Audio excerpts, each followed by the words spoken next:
Awesome. So let's begin. Let's start. Marcelo, let's go with you, man. What's in your mind?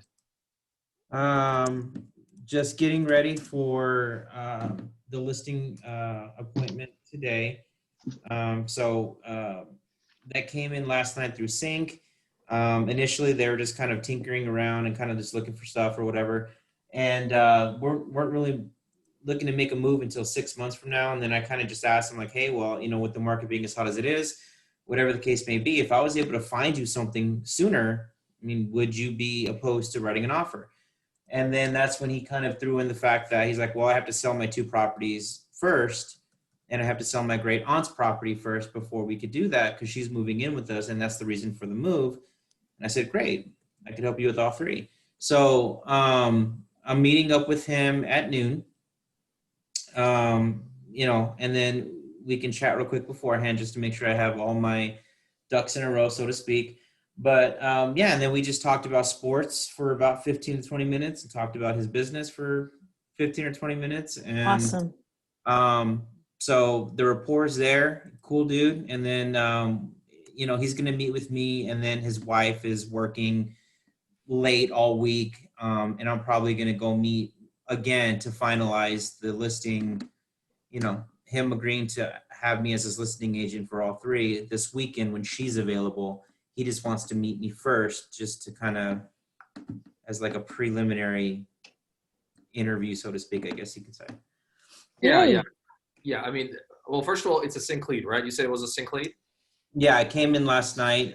She was just kind of tinkering around with homes. Yeah. And then that's when that conversation kind of opened up to selling 3 potential properties on his behalf before, and then also finding him his next property and being the agent to help him finding his new home. So that's one 4. sync lead turned into 4 transactions potentially. 4 transactions. Oh, that's pretty good, man. So the 3 houses that he's selling, 2 of them he owns and his wife, and then 1 is his aunt's, correct? Correct.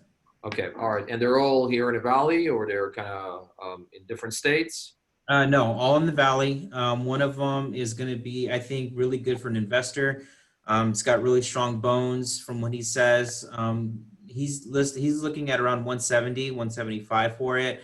With the market as it is, I think an investor would be willing to pay slightly above that. And then his other home is about 230, 240. His great aunt's home we didn't dig too deep into, which I'm going to do when I meet with him, and she's on like a 2-acre lot. And she just needs to, quite frankly, downsize, use the proceeds from the sale of her home to sort of ride out her retirement. And then the house that he's going to move into, or is looking to move into, needs to be roughly about 4,000 square feet with preferably a separate living area for her. So there's a bit of a divide for his family and her to add that extra layer of privacy. Okay. Wow. Okay. So that can be a potentially a $1.5 to $2 million deal. Hopefully, I'm excited to meet with him. He's a really cool dude. And where's he located? I'm going to be meeting with him on 35th Avenue in Bethany, just at like a Starbucks or something. Oh, so you're meeting him at the house. You're meeting him at Starbucks. Yeah. And then once we meet today, then we're going to go and meet at the properties with his wife, most likely this weekend. Okay, cool. All right, awesome, man. All right, so do you have any questions? Tons, but I guess we're gonna chat, you and I, at like 10:45, right? Okay, awesome. Very good. Congratulations on that. So we'll have our conversation at 10:45 then. Awesome. Let's continue. Lindsay, what's going on? What's in your mind? How things going with the business? Good. Just still a bit of a struggle with buyers.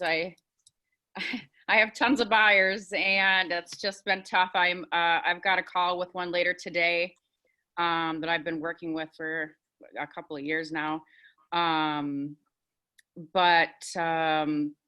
My other gal, she was out of town over the weekend. She went to California, so we couldn't do much looking then.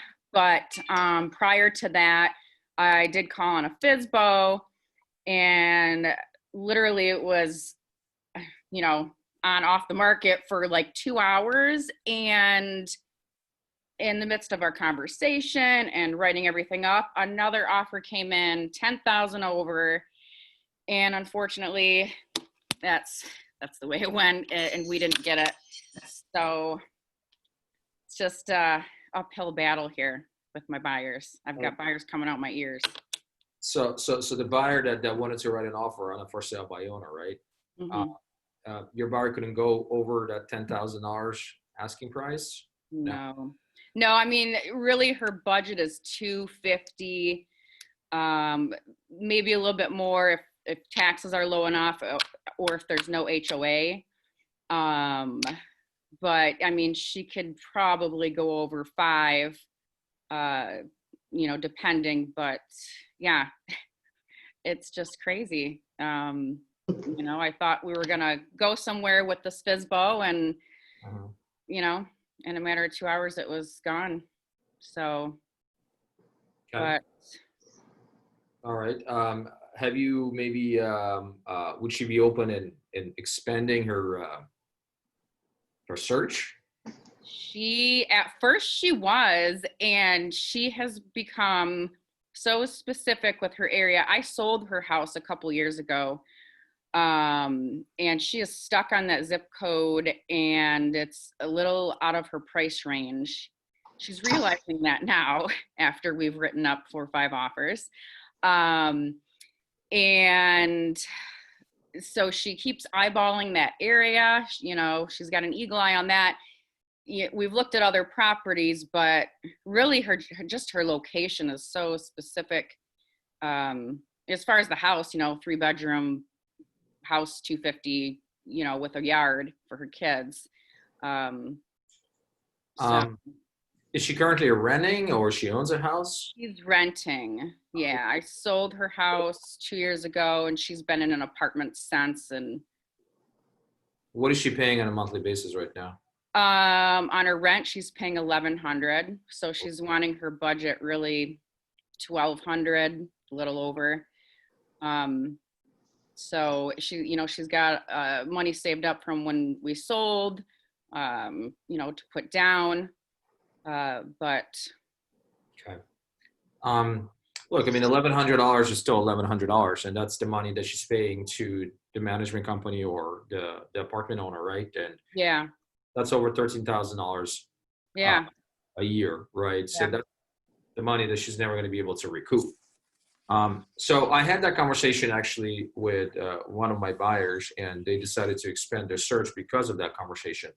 What I told them was the fact that instead of focusing in a specific area and ideal house, let's expand our search. Let's find you something, okay, that may not match all of your criteria, but let's say it does about 60 or 70% of it, right?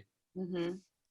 And because the interest rates are so low, and because you're probably going to get a pretty good deal, in a year or two, when you decide to sell it, okay, I will not charge you the listing commission. Ah, okay. Okay, so I will sell it for free. Now, there's a caveat, there's a condition, okay, they still have to use you, or she still has to use you to purchase her next home. Right. Okay, but you can put something in writing that says, hey, if you decide to sell your house, let's say, for example, you got a better job, you have better pay, let's say maybe the market kind of leveled off. Let's say we find something in that particular zip code 6 months down the line, that would be a much better fit for you. I'll put it on the market. I will not charge you a listing fee. Okay, you're still gonna have to pay the co-broke, Right. or the agent's fee, right? In exchange, you use me to purchase that next home. Yeah, that's nice. I'll So, talk to her about that. so again, it's temporarily, right? Yeah. Maybe for 6 months, maybe a year, right?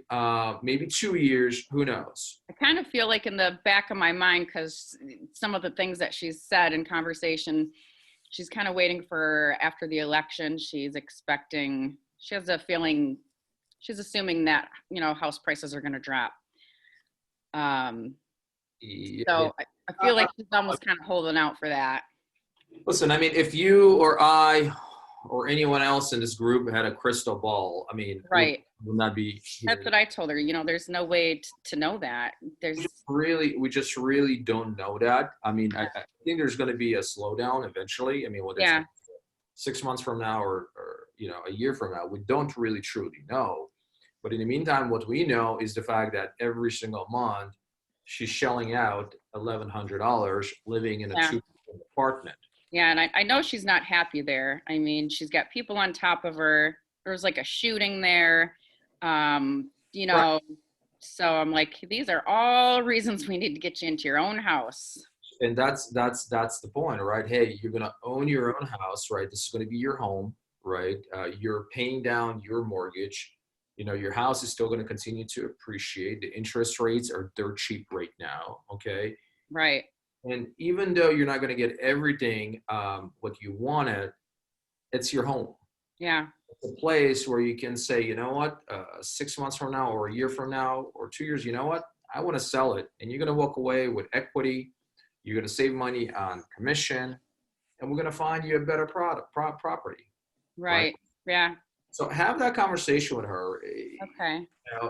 Again, paying $1,100 or $1,200 a month and not getting anything in return, aside from having a shelter, it's ridiculous, especially Yeah. in the position to buy right now. Right. With the interest rates being at around, what, 3% now, 3.2, 3.3? Yeah. So, yeah.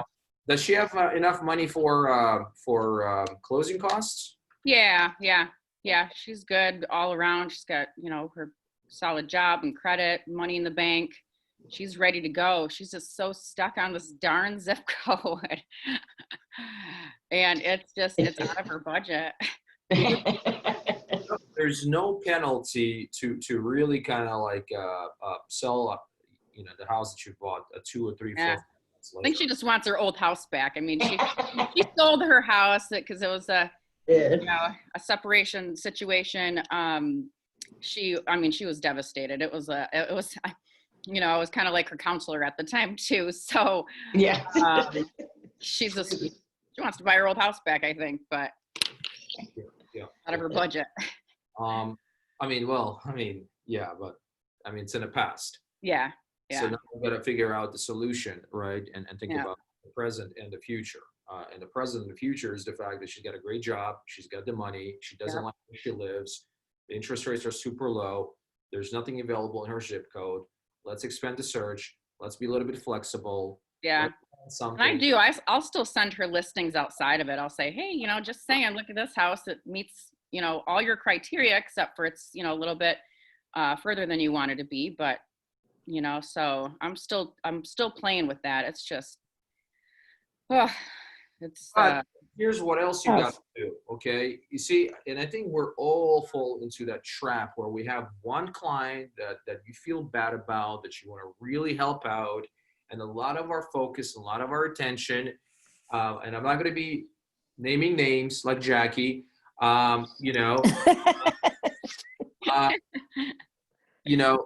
spend a lot of our time on one client.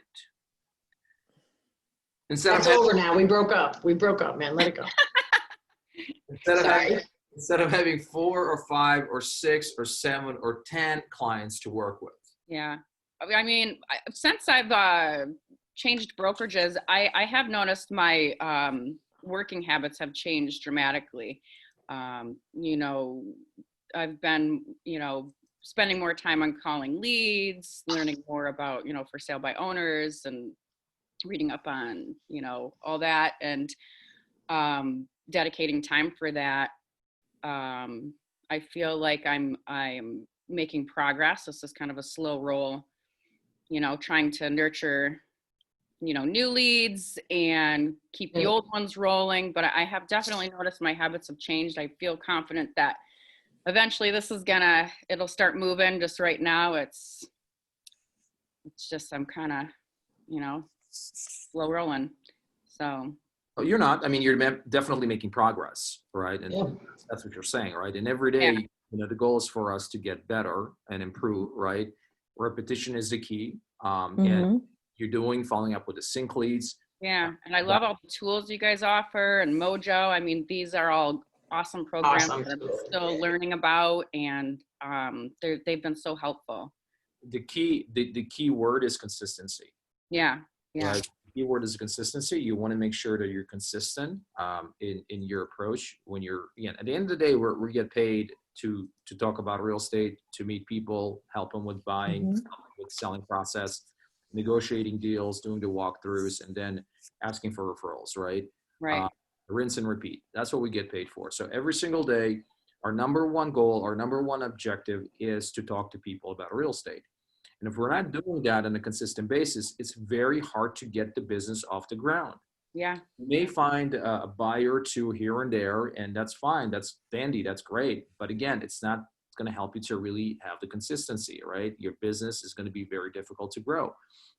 So every day you got to spend 2 hours a day, right? Talking to people about real estate, right. nurturing those leads, moving them forward, meeting them, showing them homes, hopefully going on a listing appointments, right? That's how we're going to be able to grow our businesses. Mm-hmm. Everything else, to be honest with you right now, at the stage that you're in right now, and most of you guys are in, everything else right now at this point is secondary. Your number one priority right now is to develop your pipeline. Have a pipeline where you have at least 5 to 6 hot leads that you're working with at any given time. 5 to 6 hot leads. And the database that we offer you with all those leads that we have, Marcelo, yesterday, he got a lead. The guy is looking to sell 3 properties. Awesome. Now again, you don't get that every single day. If that would be the case, I would be sitting on those leads every single day myself. But you will find in sync, right? You will find leads that are actively looking, right? Maybe 4 or 5 months ago, 6 months ago, a year ago, they were not ready, but things change, plans change, circumstances change, right? Interest rates change. So you want to follow up with those people. You want to talk to those people, find out where they at, right? Some of them are also sellers. About 20 to 25% of the sync leads are also have a house to sell. So that's another opportunity for you guys. And of course, for sell by owners is definitely, a lead source that you want to be focusing on as well, because you had a conversation for sell by owner, right? That for sell by owner was willing to pay your commission, right? So might as well, talk to 2, 3, 4, 5 for sell by owners a day. Hopefully get one appointment out of it. Go out there, meet the for sale by owner, see the house, right? And try to get a listing appointment out of it. I had a for sale by owner session yesterday with Marcelo. It's about 35 minutes long. We uploaded to our group page. Check it out. Take a look at it. Okay. I basically laid out step-by-step approach or process that you got to take to get a for sale by owner listing. Yeah, I was actually surprised when I talked to the one FSBO. Yeah, he was willing right off the bat to pay commission. He didn't hesitate at all. Unfortunately, he had a million people call him right after that. So, but yeah. But that's a given, right? That's a given. Most of them will have a conversation with you. Most of them will pay 2.5%, 3% commission. Most of them will allow you to come and preview the property, right? And most of them will list with you. Unless they sell it on their own. Yeah. Okay. So kind of keep that in mind. All right, Lindsay, anything else? Nope. Yeah. Nothing yet. All right. Well, listen, you're doing great. Again, welcome back. And let me know if there's anything I can do. Okay. Okay. Thank you. Thanks. Bye. Okay. Susan, good morning. How are you? Good. How about you? Good morning. Wonderful. How's your week coming along? What's in your mind? Pretty good. I had this morning a listing appointment at 9. I'll talk to the seller. I met with the husband. So they're looking to, it's an investment property that they're looking to put it for sale. They had it rented, and the renters, they didn't take care of the house. It's a 2-bedroom, 1 bath in Central Phoenix. Okay. It's about close to 1,000 square feet. around 17th Avenue and Buckeye. Yeah. So I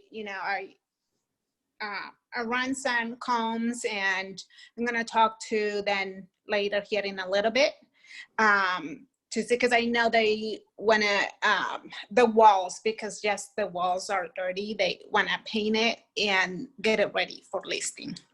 Wonderful. And how much Yes. are you gonna look for?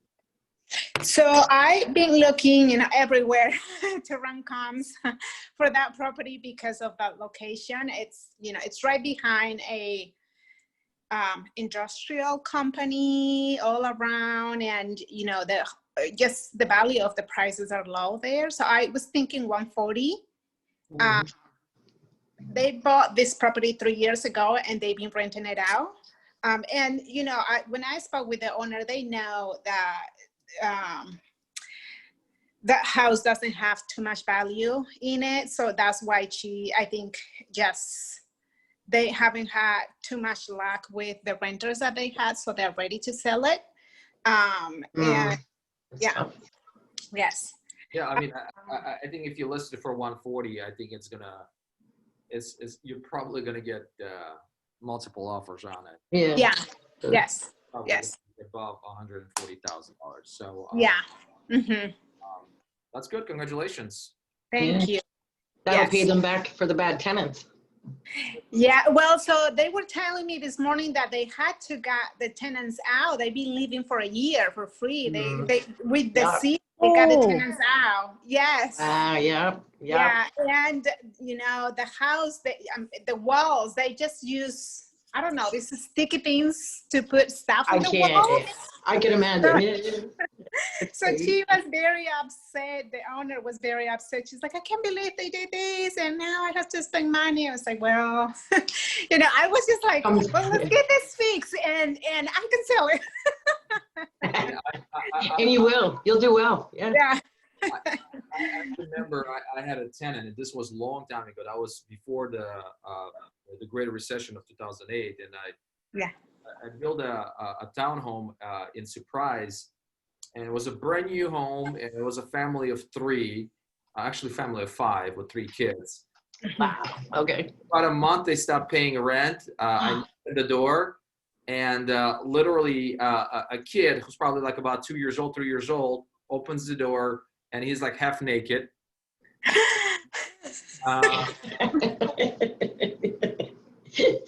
Money's not going there. That right there is like, okay, all right, something's definitely not right. So I was finally able to evict them, but when I went back, I mean, the entire house was trashed. I mean, there was like a half of the pizza, no joke, on top of the ceiling, stuck on top of the ceiling. The entire garage was about this high, about 3 feet high with garbage. Oh, Geez. Right. It was horrendous. It was really bad. I mean, so I can relate to it. Unfortunately, with everything that's going on right now with COVID, right, and then of course the forbearance that you cannot evict anyone. Yeah. Until the end of the year. Okay, you got a lot of landlords that are struggling, that are hurting. Yeah. A lot of them are hurting. So in Mojo, and I think most of you do have access to Mojo. In Mojo, you can actually select an absentee owner or a landlord, okay, feature where you can start calling them and asking them and checking at them and seeing if their plans are to actually sell their house once their tenant actually moves out. Okay, so that can be a potential lead source for you guys. It may not happen now because, again, they're kind of stuck with those tenants, but maybe in the next 2 to 3 months or 4 months, when a tenant actually moves out, that can be a good listing opportunity for you guys. Right. So in Mojo, I think you got to go to neighborhood search. You select absentee homeowners or landlord. That's a list of contacts. Okay. Good. I have a question, Ellen. Yes. Okay, so I know we cannot kick our renters out for non-payment, but I have a rental in Surprise that we're thinking about selling. My husband and I are thinking about selling that. Yep. Can can we kick them out for that reason? Can we, I mean, they're nice people. I don't want to kick them out, but Well, they're like a month to month right yeah, now. they're month to month.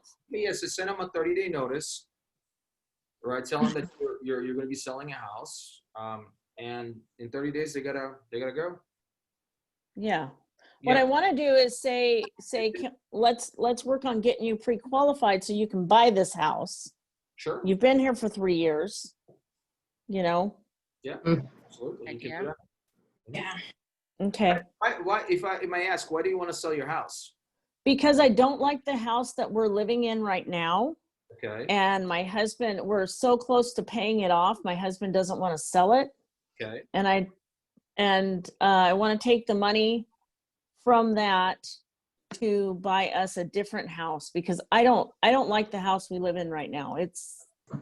There's so many issues. Got it. Just with the design of it, there's no laundry room. There are no linen closets, very little closet space anywhere, even in the master bedroom. We've got this little teeny tiny closet.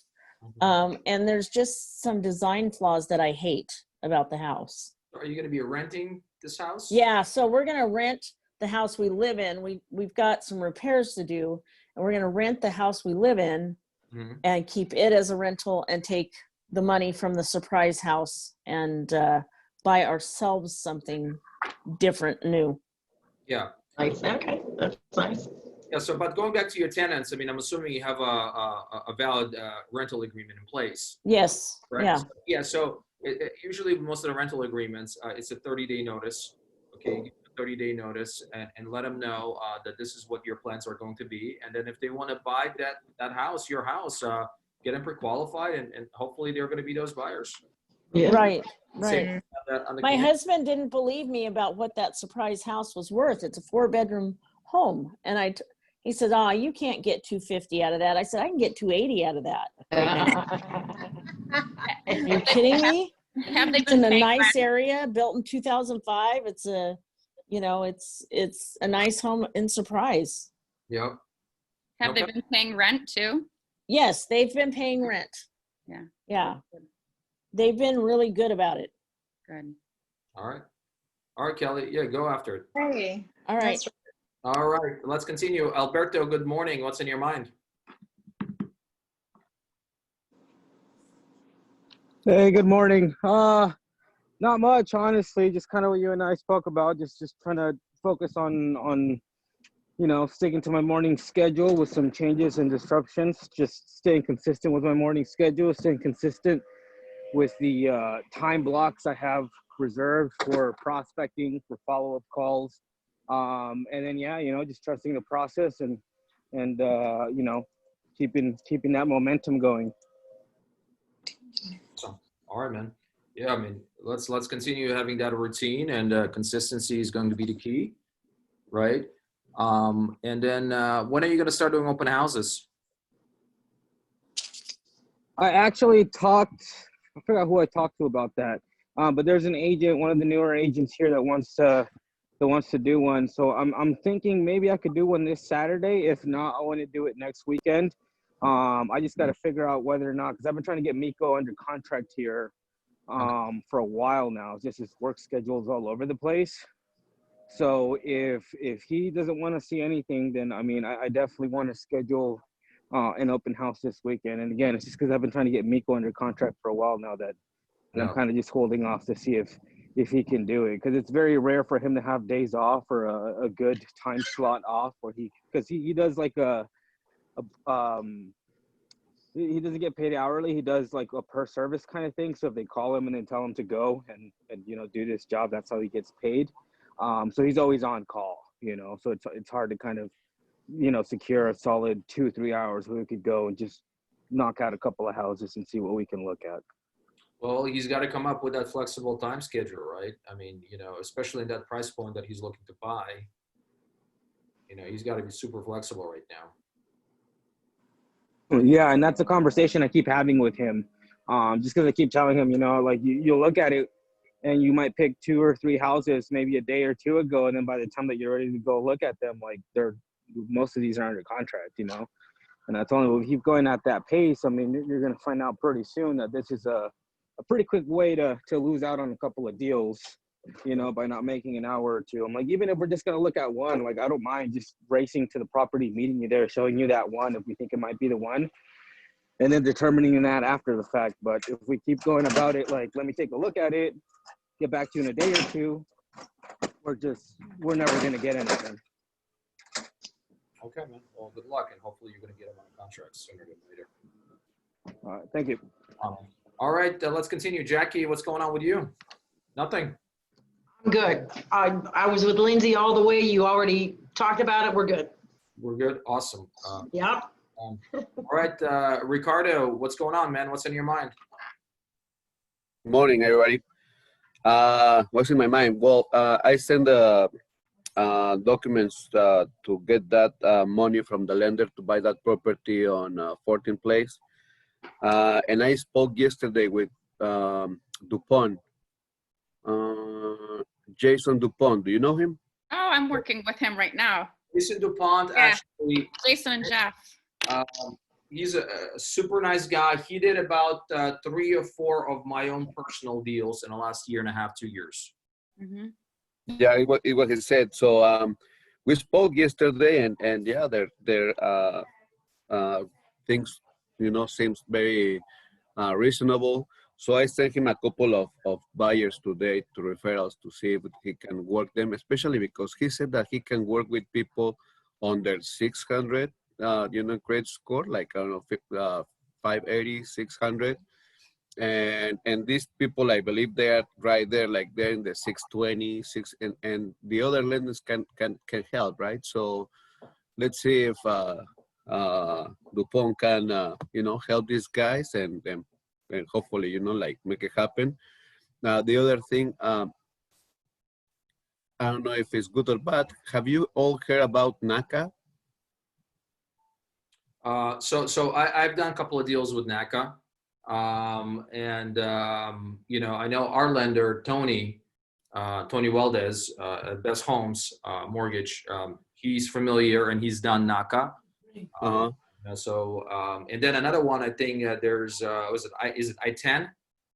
And there's another one that where you don't have a social security number. I think it's I-10 or. Okay, wait. I didn't say DACA. I said NACA with the N. NACA, yeah. NACA. Yeah. And so here's the thing with your buyer, Lindsay. I believe that NACA can help because, I mean, it looks like it's a very nice program for people like without a lot of money. Like, you know, like I don't think that they requested down payment or closing costs or something like that. The problem with these guys is that I believe that the credit, it takes like forever to get approved. Like it's not like, oh yeah, done. It takes like, no, 2-3 months to get approved somebody. But then that once they approve, they don't request much. But so I am thinking actually to go with one of my guys and say go to NACA because again he cannot get approved. She's a refugee from Venezuela and nobody can give her credit. And I mean she's kind of legal here, but you know, like it's very difficult to get her credit. So I obviously we are always in a hurry to put people, you know, in the buying, but I mean the truth is that we are looking for the best option for our buyers, our people. Yes. So I sent some couple of people to Dupont right now, and I'm thinking now about this for send somebody with NACA because I don't think that they're going to be approved by regular lenders. Probably not. Yeah, and well, once I get the money for that house, I just need to flip really quick and start doing open houses and send them back to the market. And I am excited. That's my first home in the flipping side, and I just can't wait. I mean, I'm nervous, excited. You know, like I am scared, excited. That's cool. Yeah. Well, listen, and I'm sure it's going to go very well. Excitement is definitely something that I remember my first flip as well. You're scared, you're nervous, but that's how you know you're growing, right? If you're not excited, if you're not nervous, you know, if you don't have a little fear in you, man, no, you're stuck. You know? So good, man. Thanks so much. And I guess Lindsay, take a look at or look into Naka and see if that's something that maybe. Okay, yeah, I haven't heard of that. I'll check it out. All right, guys. Before we go, anything for designated broker David Roney?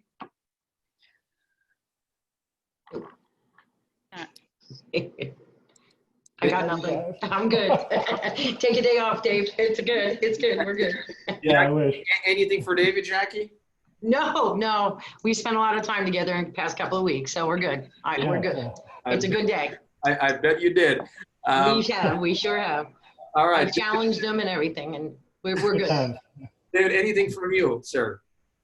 Not that I can think of off the top of my head right now. Except for Kelly. Yes. Tell your husband you should get anything over $250 for yourself. Ah, right. Whatever the That's margin the is. deal. Yeah, that's the deal I That's what worked I'm out with gonna my. tell him. Yep.